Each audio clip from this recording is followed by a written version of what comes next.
Ya, bismillahirrahmanirrahim. Assalamualaikum warahmatullahi wabarakatuh. Waalaikumsalam warahmatullahi wabarakatuh. Alhamdulillahirabbil alamin. Wassalatu wassalamu ala asyrofil anbiya'i wal mursalin wa ala alihi wasallam. Alhamdulillah kita bertemu di mata kuliah Administrasi Media. Jadi mata kuliah ini mungkin akan bertujuan untuk kita menganalisis media, menonton media, melihat tren yang ada di media, sehingga salah satu tujuan pentingnya itu kita bisa menulis penelitian dari teks media.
Tanya yang sama, perempuan. Siapa yang angkat tangan?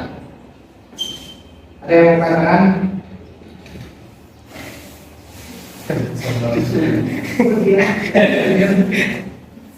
Ada yang mau? Angkat tangan dulu. Ada yang mau angkat tangan? Pas. Kira-kira begini siapa? Untuk anak muda yang suka adventure, Pak. Ada, pertama yang anak muda. Yang Dari mana indikatornya bisa dikatakan anak muda? karena ini buat diajak ngebut-ngebut. Terus Apa lagi? ke ini ke alam terbuka kan biasanya anak muda suka adventure, Pak. Apa lagi? Terus ya karena penampilannya emang anak muda semua, Pak. Apa lagi? Ada yang bisa menambahkan? Apa lagi yang bisa mengatakan mobil ini itu anak muda? Mobilnya anak muda. Dia kebilang kecil. Mobil itu lebih tidak, bukan kita nggak lihat mobilnya, kita lihat pesannya aja. Dari sini aja yang menunjukkan memang sini yang menunjukkan bahwa memang mobil ini menunjukkan untuk anak muda. Nah, tadi kan orang jalan ke alam, kebun di jalanan, apalagi Explore keluar. ya, apalagi ayo DJ, musik, kemudian apa lagi? Di kondisi yang ideal, Pak. Kondisi yang terayu spek mobil. Terutama yang kita lihat sama kayak si Manda. Apalagi yang lain kira-kira? Kurang edit video. Nampak orang sedang edit video. Kemudian ada yang bawa sepeda lipat. Jadi tanpa dikatakan oleh si pembuat iklan itu sudah bisa dipahami iklan itu maksudnya apa. Sama kita nonton film iklan Xenia, ada anak, ada orang datang pergi piknik. Kira-kira anak muda nggak? Ya. Kemudian dia bawa ada anak, ada kakeknya, ada neneknya. Kira-kira pesan yang disampaikan oleh iklan itu apa? mobil kita untuk keluarga. Bagus itu cocok untuk keluarga. Kira-kira seperti itu pola. Dan itu yang akan kita analisis. Scene-scene yang ada di dalam film, scene-scene yang ada di dalam apapun yang ada di media sosial ini, semuanya bisa kita analisis. Bisa jadi skripsi.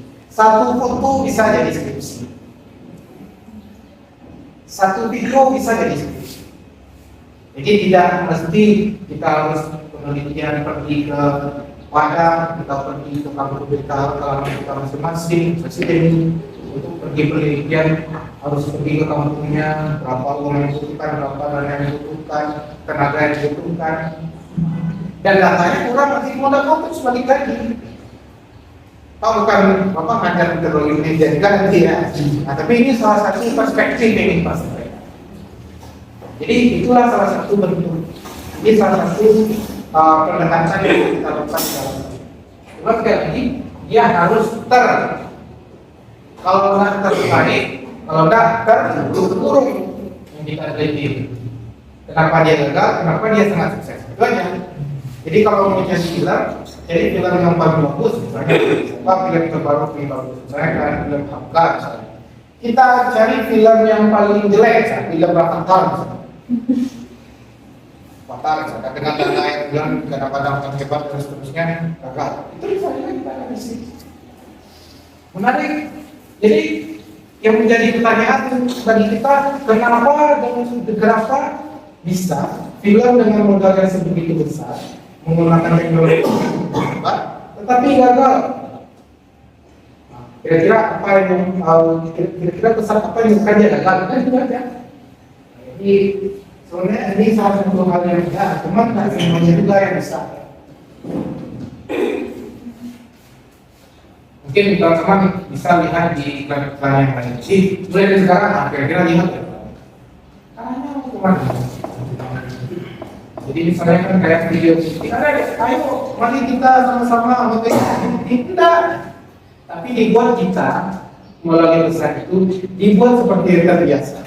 Dulu mungkin kita melihat laki-laki dan perempuan, mungkin di zaman apa laki-laki dan perempuan itu jalan itu masih aib, masih hal yang memalukan di kampung. Cuma seiring perjalanannya waktu, sekarang kan sudah biasa saja. Sudah penting, sudah kira-kira kenapa bisa terjadi pergeseran? Karena memang salah satunya media yang melakukan itu. Kita di media itu kalau orang pacaran ya, memang seperti itu. Jadi secara lama-lama media itu, pesan-pesan media itu berpengaruh ke dalam konteks.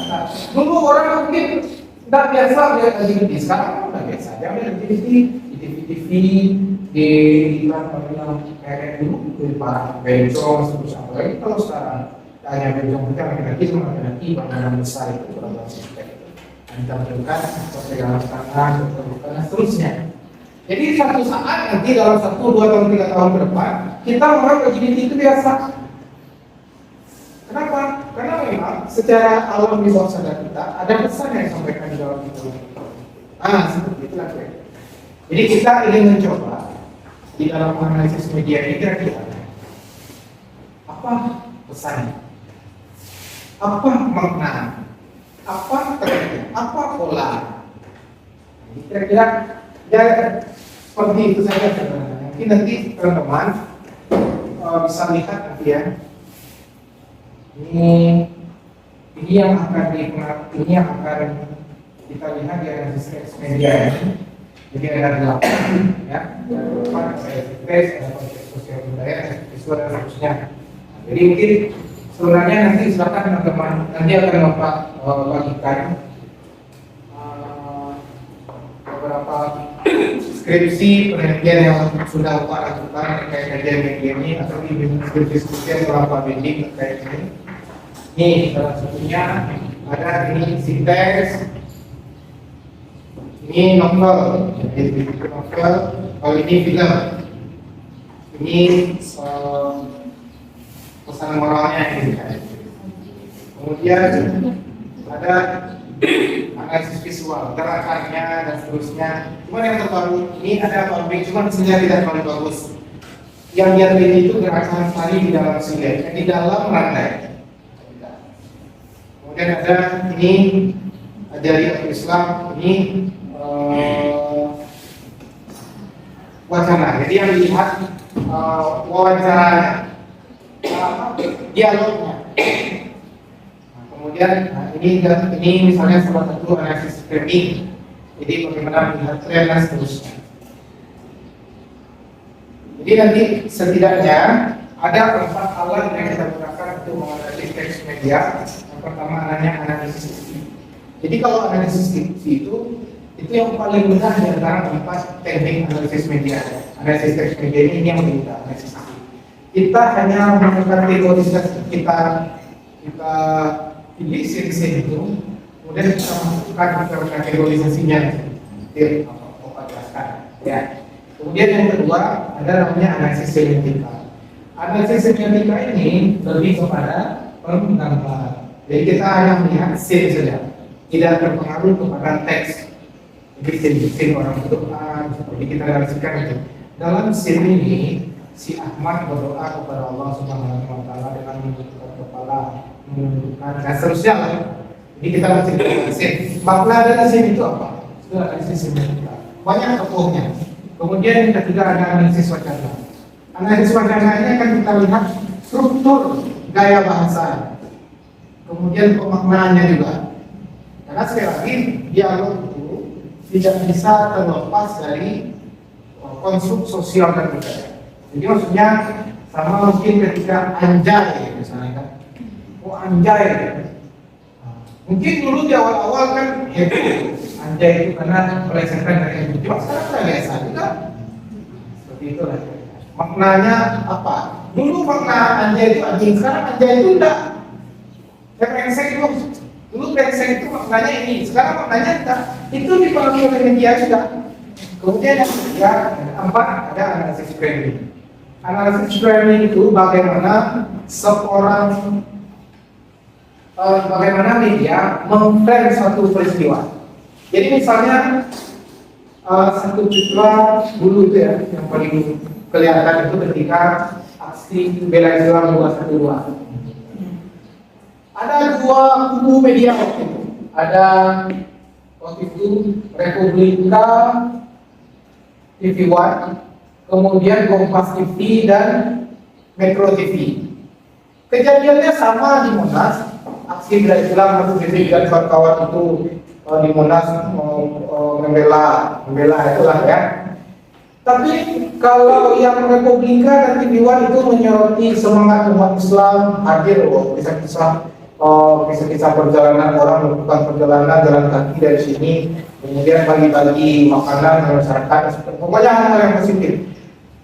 Kemudian di Kompas dan Metro enggak, rumput yang rusak, sampah yang enggak, pokoknya hal yang negatif. Padahal kejadiannya sama.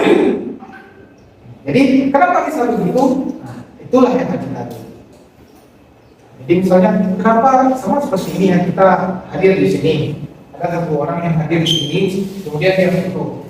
Ada dia foto orang lainnya, tapi misalnya kalau yang datang perempuan, yang datang kecil, pasti di candidnya.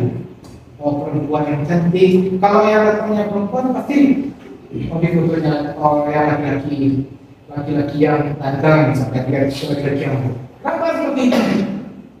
Karena tergantung dari si pemilik kotaknya tadi. Kalau di media, yang punya media itu siapa? Dia menunjukkan anak media yang mana. Jadi kira-kira itu namanya analisis. Jadi mungkin ada pendidikan-pendidikannya. Jadi untuk teman-teman semuanya, untuk minggu depan sama ya, tugasnya dengan mata kuliah kita bagi media. Jadi teman-teman mencari.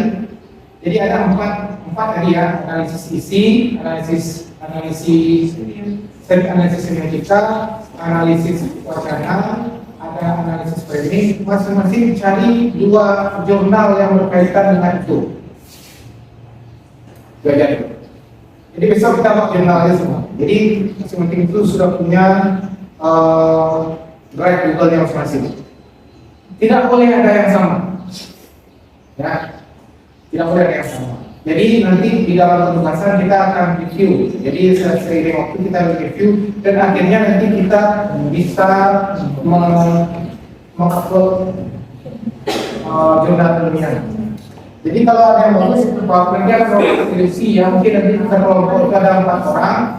Nanti tulisan teman-teman harus teman-teman publikasi di jurnal ilmiah. Kita serius ya. Jadi itu semuanya. Bagi teman-teman per kelompok itu harus punya 1 laptop minimal. Ya, masing-masing harus punya 1 laptop. Jadi silakan nanti dibagi kelompoknya,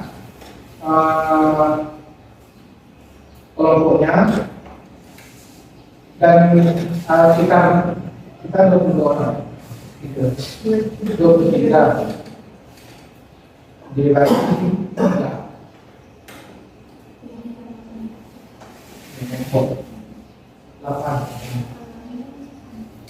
Atau ada yang 2 orang itu kan 20 lagi. Jadi ada 7 kelompok saja. Masing-masing kelompok itu ada 1 laptop. Nanti berikutnya teman-teman per kelompok itu setelah ini. Ya. Ada yang dikonfirmasi dulu?